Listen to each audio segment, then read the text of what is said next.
বাংলাদেশে অনেক কিছু চাইলেও আমরা করতে পারি না, কারণ সংবিধানের মধ্যে সব কুফরি বিষয়গুলো বাধ্যতামূলক করে দেওয়া হয়েছে। ছোট্ট দুটো দৃষ্টান্ত দেই আমি আপনাদের সামনে, একটু মনোযোগ দিয়ে বুঝেন। আমাদের বাংলাদেশে একটা রাজনৈতিক দল ছিল, ইসলামিক রাজনৈতিক দল। দলটার নাম ছিল ইসলামী শাসনতন্ত্র আন্দোলন। জানেন? আপনি নামটা শুনেছেন? ইসলামী শাসনতন্ত্র আন্দোলন। এদেশের শীর্ষস্থানীয় ওলামায়ে কেরাম ঐক্যবদ্ধভাবে এই আন্দোলনটা গড়েছিলেন। কেন? বাংলাদেশে মানব রচিত শাসনতন্ত্র বাদ দিয়ে আল্লাহর আইনের শাসনতন্ত্র তারা বাস্তবায়ন করবেন এই জন্য। কিন্তু যখন এই 111 সরকার রাজনৈতিক দলগুলোকে রাজনীতি করার জন্য নির্বাচন কমিশনের নিবন্ধন বাধ্যতামূলক করে দিল, তখন ইসলামী শাসনতন্ত্রের তৎকালীন দায়িত্বশীল যারা ছিলেন তারা ইসলামী শাসনতন্ত্র নামে নিবন্ধন পাওয়ার জন্য আবেদন করলেন নির্বাচন কমিশনের কাছে। নির্বাচন কমিশন বলল যে বাংলাদেশ হলো কুফরি শাসনতন্ত্র, আপনারা ইসলামী শাসনতন্ত্র চাইলে এদেশে রাজনীতি করতে পারবেন না। তাহলে কি করা যায়? ইসলামী শাসনতন্ত্র দাবি করা যাবে না, এই নাম নিষিদ্ধ। সুতরাং আপনাদেরকে শাসনতন্ত্র শব্দ বাদ দিয়ে তারপরে অনুমোদন নিতে হবে। বাধ্য হয়ে বেচারারা সেটাই করলেন, ইসলামী শাসনতন্ত্র থেকে শাসনতন্ত্র নাম বাদ দিয়ে ইসলামী আন্দোলন নামেই তাদেরকে নিবন্ধন নিতে হয়েছে। এটা আমাদের হৃদয় রক্তক্ষরণের রক্তক্ষরণ হয় কিনা? কিন্তু আমি যখন বিবেচনা করি, হ্যাঁ, এই দেশ, এদেশ থেকে শাহজালাল এজন্য গৌর গোবিন্দকে বিতাড়িত করেছিলেন। এই সেই দেশ যেই দেশের জন্য হাজী শরীয়তুল্লাহ ফরাজি আন্দোলন করেছিলেন, বাংলার মানুষ যেন ফরজ বিধান পালন করতে পারে। আর আজ হাজী শরীয়তুল্লাহ রক্তের উপর দাঁড়িয়ে স্বাধীন দেশে ইসলামী শাসনতন্ত্র শব্দটাও আমাদের উচ্চারণ করার অধিকার নাই। এই বুঝি মুসলমানদের দেশ? এর চেয়েও মর্মান্তিক দুঃখজনক ঘটনা হলো আরেকটা রাজনৈতিক সংগঠন, নাম হলো বাংলাদেশ জামায়াতে ইসলামী। নাম শুনেছেন? ভাই, তাদের সঙ্গে আমাদের আলেম ওলামাদের, কওমি ওলামাদের অনেকগুলো মৌলিক বড় বড় মত পার্থক্য আছে। মত পার্থক্যগুলো তার আপন জায়গায়। সেই মত পার্থক্য আমাদের সাথে তাদের এখনো নিরসন হয় নাই, মীমাংসা হয় নাই। আমরা তাদের সেই সকল মত পার্থক্যপূর্ণ মতবাদগুলো আমরা মেনে নেই নাই। এজন্যই তাদের সঙ্গে আমাদের কিছু মতবিরোধ রয়ে গেছে। সেটা ভিন্ন চ্যাপ্টার, ভিন্ন আলোচ্য বিষয়। কিন্তু আপনারা জানেন, একটা সময় বাংলাদেশের সর্বোচ্চ আদালত হাইকোর্ট থেকে বাংলাদেশ জামায়াতে ইসলামীর নিবন্ধন বাতিল করে দিয়েছিল। জানেন কেন বাতিল করেছিল? এটা কি জানেন কেন বাতিল করেছিল? 1971 সালে তাদের ভূমিকা বিতর্কিত ছিল এই জন্য না। কেন বাতিল করেছিল? তারা আম্বিয়ায়ে কেরামকে মাসুম মানে না, সাহাবায়ে কেরামকে মেয়ারে হক মানে না, এই জন্য না, এইসব কারণে নয়। জামায়াতে ইসলামের নিবন্ধন বাতিল করেছিল কারণ তাদের সংবিধানের মধ্যে একটা মৌলিক ভালো কথা ছিল। সেই ভালো কথাটা হলো সংবিধানের মধ্যে তাদের আল্লাহর সার্বভৌমত্বের কথা বলা হয়েছিল। অর্থাৎ আইন তৈরি করবার চূড়ান্ত ক্ষমতা একমাত্র কার? আরে ভাই, ইসলামী রাজনীতির মূল কথাই তো এটা। যারা ইসলামী রাজনীতি করে, চাই সেটা সালাফিরা করুক, চাই সেটা আহলে হাদিসরা করুক, চাই সেটা হানাফিরা করুক, চাই সেটা বেরলভীরা করুক, চাই সেটা সুন্নিরা করুক, যারাই করুক, সকল ইসলামী রাজনীতির মূল কথা হলো আইন চলবে কার? এই শুধুমাত্র আল্লাহর সার্বভৌমত্বের কথা কেন বলা হলো? এই কারণে বাংলাদেশের সর্বোচ্চ আদালত জামায়াতে ইসলামী, বাংলাদেশ জামায়াতে ইসলামীর নিবন্ধন বাতিল করে দিল যে তোমরা যেহেতু আল্লাহর একত্ববাদে বিশ্বাসী, বাংলাদেশ আল্লাহর একত্ববাদে বিশ্বাসী নয়, সুতরাং শিরকের এই দেশে আল্লাহর একত্ববাদের রাজনীতি করা যাবে না। ও মুসলমান, আরামে ঘুমাও, তোমরা আরামে ঘুমাও। আর তোমার দেশের সর্বোচ্চ আদালত আল্লাহর সফরেন্টি, আল্লাহ পাকের সার্বভৌম ক্ষমতাকে তোমার রাষ্ট্র নিষিদ্ধ ঘোষণা করে। সেই রাষ্ট্রে তুমি শান্তিতে বিচরণ করো, তোমার হৃদয়ে এতটুকু রক্তক্ষরণ হয় না, তাহলে তোমার ঈমানের দুর্বলতা ছাড়া এটা আর কিছুই হতে পারে না। মুহতারাম হাজিরিন, সংবিধানের মধ্যে আল্লাহর আইন বিরোধী ধারাগুলো থাকবার কারণে আমাদের অনেক আলেম ওলামা বিভিন্ন সময়ে রাজনৈতিক কারণে ইসলামের বৃহত্তর কল্যাণের চিন্তায় ওনারা নির্বাচন করে সংসদ সদস্য নির্বাচিত হন। অনেক সময় তারা মন্ত্রী হন, কিন্তু মন্ত্রী হলেও সংসদ সদস্য হলেও এই কুফরি সংবিধানের কারণে বাধ্যতামূলক ভাবেই তাদেরকে ইসলাম বিরোধী অনেক কার্যকলাপের সঙ্গে জড়িয়ে পড়তে হয়। এমন শপথ গ্রহণ করতে হয়, সংবিধানের রক্ষা করার জন্য সংসদ সদস্যদেরকে যে শপথ গ্রহণ করতে হয়, সেই শপথ স্বাভাবিক অবস্থায় কোনো মুসলমানের জন্য গ্রহণ করা বৈধ ছিল না। শুধুমাত্র সংসদ সদস্য পদ টিকিয়ে রাখার খাতিরে তাবিল করে কোন রকম ব্যাখ্যা করে এটাকে বৈধতা বলা হয়, কিন্তু প্রকৃত অর্থে আসলে এটা বৈধ নয়।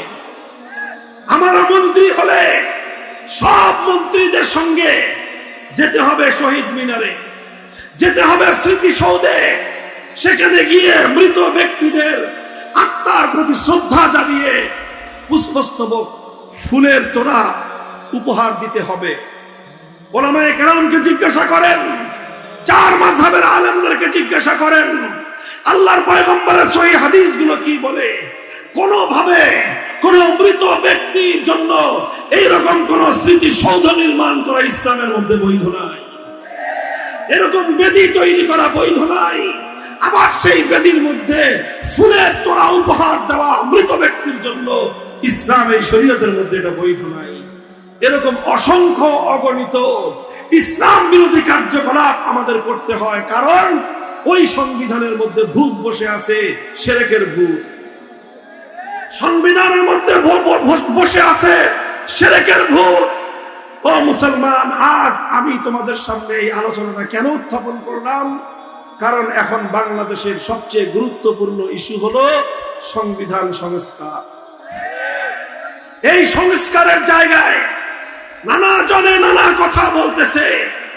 আমাদের লোকজন টেবিলে গিয়ে ফাইলপত্র নিয়ে অনেক ভালো ভালো কথা জমা দিয়ে আসছে, কিন্তু আমাদের অভিজ্ঞতা হলো এই ফাইলপত্র লিখে দিলে, সুন্দর সুন্দর কাগজে সুন্দর সুন্দর কথা লিখে দিলে এই সকল লোকদের কানের মধ্যে আওয়াজ যায় না।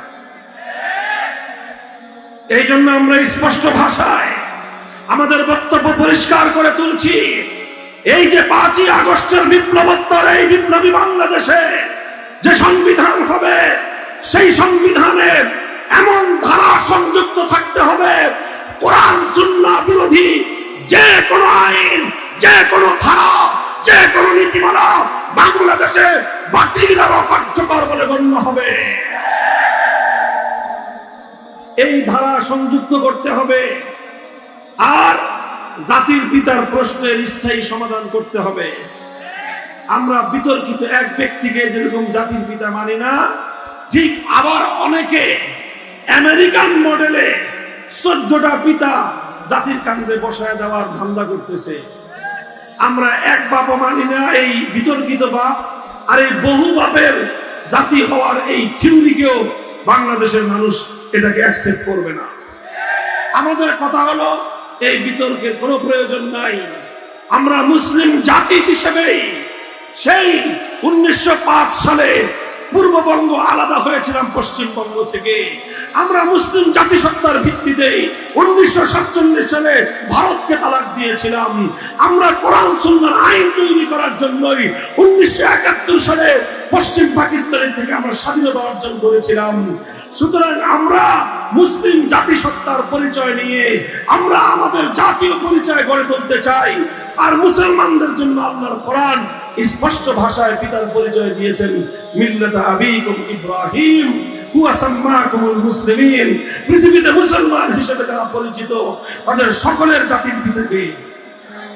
সুতরাং ইব্রাহিম আলাইহিস সালাম আমাদের জাতির পিতা, এরপরে আর কোন জাতির পিতার প্রয়োজন নাই।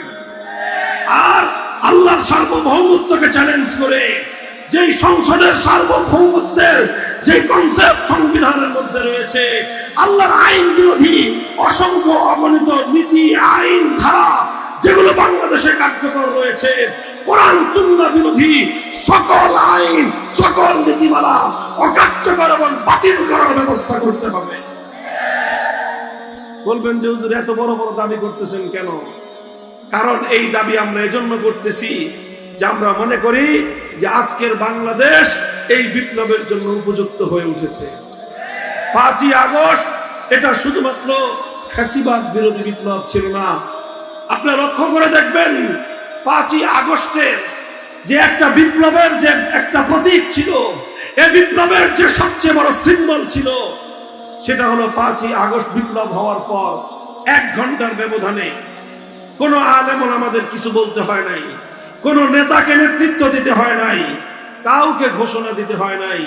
টেকনাফ থেকে তেতুলিয়া পর্যন্ত শিরকের সংস্কৃতি, শিরকের প্রতীক, দেব দেবীর মূর্তি, যত নেতা নেত্রীর মূর্তি, এদেশের তৌহিদ প্রিয় জনতা মুহূর্তের মধ্যে সমস্ত মূর্তি ভেঙে গুড়িয়ে দিয়েছে। মূর্তির মাথায় বসে এদেশের মানুষ পেশাব করে প্রমাণ করে দিয়েছে এদেশের মানুষ কোন মূর্তির কালচারকে আর বরদাস্ত করবে না। কাজেই একটা মাত্র প্রতীক যেটা 5ই আগস্টের বিপ্লবের প্রতীক হিসেবে চিহ্নিত করা যায়, সেটা হলো মূর্তিকে উৎখাত করার এই প্রতীক। কাজেই এখান থেকে স্পষ্ট লক্ষণ পাওয়া যায়, যদিও 5ই আগস্টের বিপ্লব পূর্ণাঙ্গ ইসলামের বিপ্লব নয়, তবে 5ই আগস্টের বিপ্লবের মাধ্যমে সেই ফ্যাসিবাদ উৎখাত হয়েছে যারা আল্লাহর জমিনে ইসলামী বিপ্লবের পথে 50 বছর ধরে সবচেয়ে বেশি বাধা এবং অন্তরায় তৈরি করেছে। আমি আপনাদের মঞ্চে বসে তাদের নেত্রীকে সতর্ক করেছিলাম, নিজের বাপ দাদার মূর্তি বানানো এটা মুহাম্মদুর রাসূলুল্লাহ সাল্লাল্লাহু আলাইহি ওয়াসাল্লামের আদর্শ নয়, বরং মুহাম্মদুর রাসূলুল্লাহ সাল্লাল্লাহু আলাইহি ওয়াসাল্লামের আদর্শ কি ছিল? মক্কা বিজয়ের সময় আল্লাহর নবী পবিত্র আল্লাহর ঘর বাইতুল্লাহ শরীফের 360 মূর্তি ভেঙেছিলেন, আর 360 মূর্তির মধ্যে একটা মূর্তি ছিল আমার নবীজির বাবা পূর্বপুরুষ হযরত ইব্রাহিমের মূর্তি। আল্লাহর নবী সেই মূর্তিটাকেও ছাড় দেন নাই, বরং আল্লাহর নবী সবচেয়ে বেশি ক্ষোভ নিয়ে, সবচেয়ে বেশি রাগ নিয়ে ইব্রাহিম আলাইহিস সালামের মূর্তিকে ভেঙে গুড়িয়ে দিয়েছিলেন। ইব্রাহিম আলাইহিস সালামের মূর্তি ভাঙার আগে আল্লাহর নবী বলেছিলেন, কাতালাহুমুল্লাহ, যারা ইব্রাহিম আলাইহিস সালামের মূর্তি বানায় তাদের উপর আল্লাহর অভিশাপ করুক, যে ইব্রাহিম সারা জীবন মূর্তিকে ধ্বংস করার জন্য জীবনকে ওয়াকফ করলেন, আজ তার কিছু কুলাঙ্গার পুত্ররা সেই ইব্রাহিম আলাইহিস সালামের মূর্তি বানিয়েছে। এজন্য আল্লাহর নবী তাদের প্রতি সবচেয়ে বেশি ক্ষোভ প্রকাশ করেছিলেন। আমি বলেছিলাম, সুতরাং নিজের বাপ দাদার মূর্তি ভাঙা মুহাম্মদুর রাসূলুল্লাহর আদর্শ, আর নিজের বাপ দাদা পূর্বপুরুষদের মূর্তি বানায় যারা, তারা আল্লাহর পয়গম্বরের আদর্শের অনুসারী নয়, তারা আবু জাহালের প্রবক্তা। এই কথাটা নাকি ওনার কলিজার মধ্যে গিয়ে আঘাত লাগছে। আমাকে অনেকেই বলছে, অনেকেই জিজ্ঞাসা করে যে ভাই আমার বিরুদ্ধে এত খেপলো কেন? গোটা রাষ্ট্রযন্ত্র নিয়ে, গোটা রাষ্ট্রের সকল শক্তি নিয়ে, গোটা পুলিশ বাহিনী, গোটা সমস্ত গোয়েন্দা সংস্থাগুলোকে নিয়ে, গোটা রাষ্ট্রকে নিয়ে আমি একজন ব্যক্তি, সাধারণ মানুষ, আমার বিরুদ্ধে উনি এইভাবে যুদ্ধে ঝাঁপিয়ে পড়লেন কেন? কয় হুজুর জানেন না, আপনাদের কলিজার ভিতরে আঘাত করছে। আমি গেলাম, কলিজার ভিতরে কেমনে আঘাত করলাম? কয় যে আপনি তারে মূর্তির কারণে এত কঠোর কথা বলছেন, এই কঠোর কথা উনি সহ্য করতে পারে নাই, এই জন্য যতভাবে পারে আপনার কাছ থেকে প্রতিশোধ নিয়ে ছাড়বে। এই কথা শোনার পরে দেখলাম যে দুনিয়াতে আর কাউরে কিছু বলে লাভ নাই। বললাম, আলাল্লাহি তাওয়াক্কালনা, আল্লাহ তোমার উপর ভরসা করলাম, দেখি তোমার উপর ছেড়ে দিলাম সবকিছু, যা আছে কপালে তুমি কোন পর্যন্ত নিয়ে যাও দেখি। আলহামদুলিল্লাহ 3 বছর পরে এসে আল্লাহর শুকরিয়া আদায় করে বলি, আল্লাহ পাক রব্বুল আলামিন তার পথের একজন সামান্য পথিককে আল্লাহ সাহায্যকারী হিসেবে আল্লাহ সাহায্য না করে একা ছেড়ে দেন না। আল্লাহ ছেড়ে দেন নাই। আমরা সেদিন একটা মূর্তির বিরুদ্ধাচরণ করেছিলাম, বলেছিলাম বাংলাদেশের জনগণের সম্পদ দিয়ে সবচেয়ে বড় মেগা প্রজেক্ট পদ্মা সেতু প্রজেক্টের কপালের উপর বিশাল দেবতা বানানো বাংলার তৌহিদি জনতা ভালো চোখে দেখে না। মূর্তিটা বসাইতে পারেন নাই, তিনি মূর্তিটা বসাইতে পারেন নাই। এই রাগ আর ক্ষোভ সব গিয়ে পড়ছে মামুনুল হকের উপর। 3টা বছর মানসিক এমন কোন নির্যাতন নাই যেটা আমার উপরে চালানো হয় নাই। আলহামদুলিল্লাহ দিলটা ঠান্ডা হয়ে গেছে 5ই আগস্টের দুপুরে বেলায়। খালি সরকারের প্রধান পালায় গেছে এই কারণে না, যখন তিনি পালায় যান ওই সময়ে আমাদেরকে ডাকছে সেনানিবাসে সেনাপ্রধান সাহেব, আমরা গেছি। তারপরে উনি বললেন সবকিছু যে তিনি পদত্যাগ করতেছেন, এখন দেশটাকে আমাদের শান্ত করতে হবে, তাড়াতাড়ি চলেন আমরা সবাই মিলে বঙ্গভবনে যাই, সেখানে গিয়ে পরবর্তী একটা আয়োজন করি। আমরা বললাম ঠিক আছে চলেন। সেনাপ্রধান সহ আমরা সেনানিবাস থেকে রওনা করলাম বঙ্গভবনের দিকে। সেনানিবাস থেকে জাহাঙ্গীর গেট দিয়ে বের হয়ে আসলাম। আপনারা যারা ঢাকার শহর চিনেন, জাহাঙ্গীর গেট থেকে বিজয় সরণি সর্বোচ্চ 1 কিলোমিটার হবে, মধ্যখানে প্রধানমন্ত্রীর কার্যালয়। এই 1 কিলোমিটার জাহাঙ্গীর গেট থেকে আমরা এই বিজয় সরণি আসা পর্যন্ত, বিজয় সরণির মাথায় বাংলাদেশের মনে হয় 5 তলার সমান একটা বিশাল দেবতার মূর্তি, গোল্ডেন কালার, বিশাল মূর্তি। আমরা জাহাঙ্গীর গেট থেকে বিজয় সরণি পর্যন্ত আসার আগেই দেখি কেউ হাতুড়ি নিয়ে, কেউ সাবাল নিয়ে, কেউ দাও নিয়ে, কেউ খুন্তা নিয়ে, আর কেউ রশি নিয়ে এই মূর্তির গলার উপর, মাথার উপর গিয়ে উঠছে। এই গলার মধ্যে রশি পেঁচাইছে, আবার কেউ কেউ রশির মধ্যে জুতাও বাঁধছে, আর যার যা আছে পিটাইতেছে, ঠ্যাং ভাঙ্গে, কান ভাঙ্গে, নাক ভাঙ্গে। এত বড় মূর্তি, এটা তো সহজে ভাঙ্গা সম্ভব না। পরে দেখি যে এই চিকন রশি না, একটু পরে দেখি এত মোটা জাহাজ বান্দার রশি নিয়েছে কোথেকে জানি। আশ্চর্য হয়ে গেলাম যে বাঙালি কোথেকে আনে এগুলা, এত বিশাল রশি এনে এই গলায় পেঁচাইছে, আর এইভাবে মারো ধরে হেক্কা টান করে টানতেছে। কিন্তু এত মজবুত, বুঝেন না, 5 তলা বিল্ডিং এর সমান, এটা তার সহজে নড়ে না। তারপরে ঠ্যাং ভাঙছে, কোপায়ের ঠ্যাং ভাঙছে, কিন্তু তাও পরে না, কেন এত মোটা রড। পরে কোত্থেকে হ্যাকসো ব্লেড এনে এই রড কাটছে। এই কাটতে কাটতে সন্ধ্যা হয়ে গেছে। তারপরে সন্ধ্যায় এসে হাজার হাজার উৎফুল্ল তৌহিদি জনতা এটার ঠ্যাঙের এই রক গুলি কাটছে, রক কেটে তারপরে গলার মধ্যে এই জাহাজ বান্দার রশি দিয়ে হেঁচকা টান দিছে। এই 5 তলার উপরে 50 ফিট উঁচা এই দেবতা মাটির মধ্যে ভূপাতিত হয়েছে। আমাদের তো কিছু বলতে হয় নাই, এই মূর্তির জন্যই তো আমাদের সাথে এত অন্যায় এবং অবিচার করেছিলেন। এই মূর্তির কারণেই তো আমাদের কোনো ভালো কথা আপনার কানে দিয়ে যায় নাই। আমরা বলেছিলাম যে একটা মানুষ মারা গেছে, তার মূর্তি বানায় কবরে তাকে লাঞ্ছিত করেন না, আর জাতির কাছে তাকে বিতর্কিত করেন না। তার যা মান সম্মান প্রাপ্য তিনি দুনিয়ার মানুষের কাছ থেকে পেয়েছেন, আমলের হিসাব আল্লাহর কাছ থেকে পাবেন। আপনারা মাঝখান থেকে খামাখা এই লোকটাকে জাতির সামনে বিতর্কিত করবার, অপমানিত করবার এই উদ্যোগ নিয়েন না। আমাদের কথাগুলো ভালো লাগে নাই, তিনি করলেন। বাংলাদেশের প্রত্যেকটা জেলায় জেলায়, থানায় থানায়, উপজেলায় উপজেলায় মূর্তি দিয়ে এই দেশটা ছিল মসজিদের দেশ, এ দেশটাকে তিনি মূর্তির দেশে পরিণত করেছিলেন। এদেশের মানুষ কতটা ক্ষোভ ছিল মূর্তির বিরুদ্ধে। আপনারা জানেন সুপ্রিম কোর্টে একটা মূর্তি বসাইছিল, মনে আছে? থেমিসের মূর্তি, এটা প্রথম বসাইছিল সুপ্রিম কোর্টের সামনে বাইরের দিকে। আমাদের ওলামায়ে কেরামের আন্দোলনে পরে বাইরের দিক থেকে এটাকে সংরক্ষিত সুপ্রিম কোর্টের চতুর্দিক দিয়ে ঘেরাও করা বিল্ডিং গুলোর মধ্যখানে একেবারে কলজার উপর এই থেমিসের মূর্তি বসাইছিল।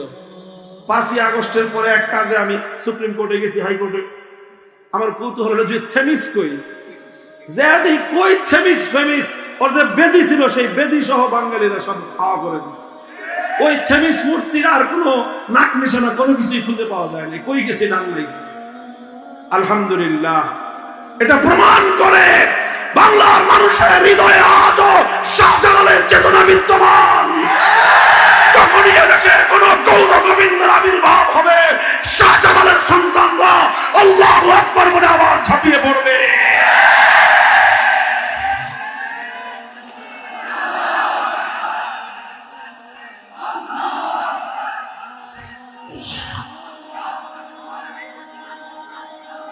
মুহতারাম হাজিরিন, আপনাদের কাছে আমার আখেরি কথা, সর্বশেষ কথা, ভাই, একটা শুধু স্বৈরাচারকে বিতাড়িত করবার জন্য বাংলার 2000 দামাল সন্তান অকাতরে জীবন দিয়ে দিল।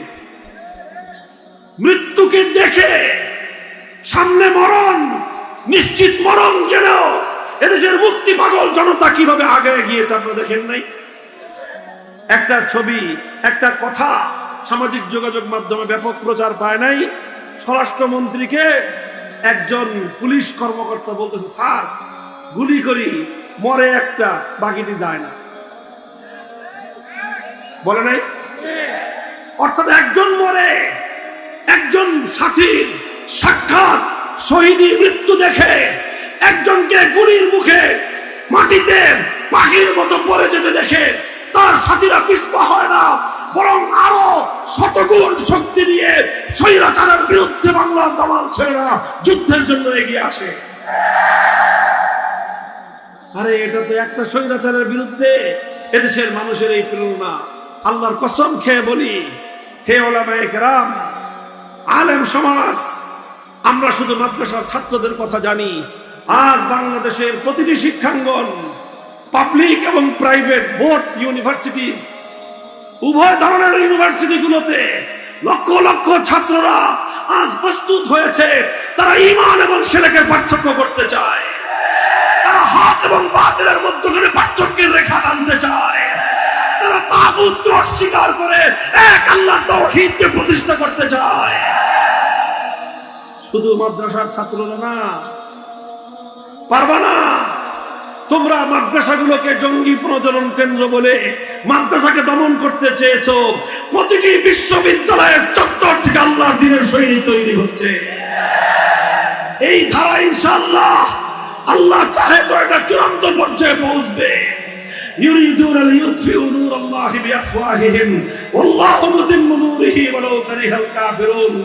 ওরা অনেক পাগলের মতো চেষ্টা করবে বিশ্ববিদ্যালয়গুলোকে, কলেজ আর ইউনিভার্সিটিগুলোর ছাত্রদের এই ঈমানের দিকে, তাওহীদের দিকে, একত্ববাদের দিকে অপ্রতিরোধ্য এই যাত্রাকে রুখে দেওয়ার সব ধরনের চেষ্টা হবে। কিন্তু ইনশাআল্লাহ যে জাতি একবার হকের সন্ধান পেয়ে যায়, এরা হলো পঙ্গপালের মতো ছুটতে থাকে।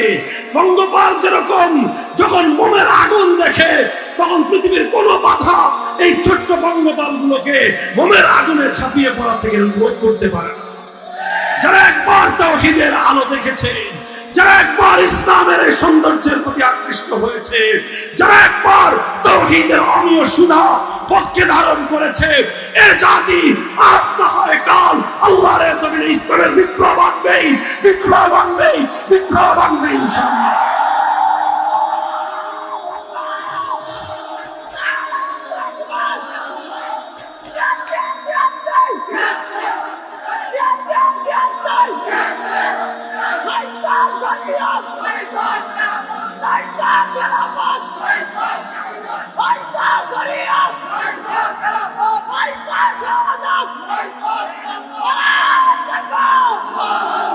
এই জন্য কথা শুনেন, 5ই আগস্টে যেভাবে এক আবু সাঈদ এই বিপ্লবের জন্য বুক পেতে জালিমের বুলেটকে বুকের মধ্যে বরণ করে নিয়েছে, এই বুলেট আবু সাঈদের প্রাণ কেড়ে নিয়েছে, কিন্তু তাকে মারতে পারে নাই। আবু সাঈদ বাংলার মাটিতে অমর হয়ে থেকেছে। আমরা আবু সাঈদের কবরের কাছে হেফাজতে ইসলামের পক্ষ থেকে তাওহীদের চেতনার মশাল জ্বালতে শুরু করেছি। ইসলাম মানে অন্যরকম হৃদয় কাড়া আলো, ইসলাম মানে চেষ্টা করা হতে আরো ভালো।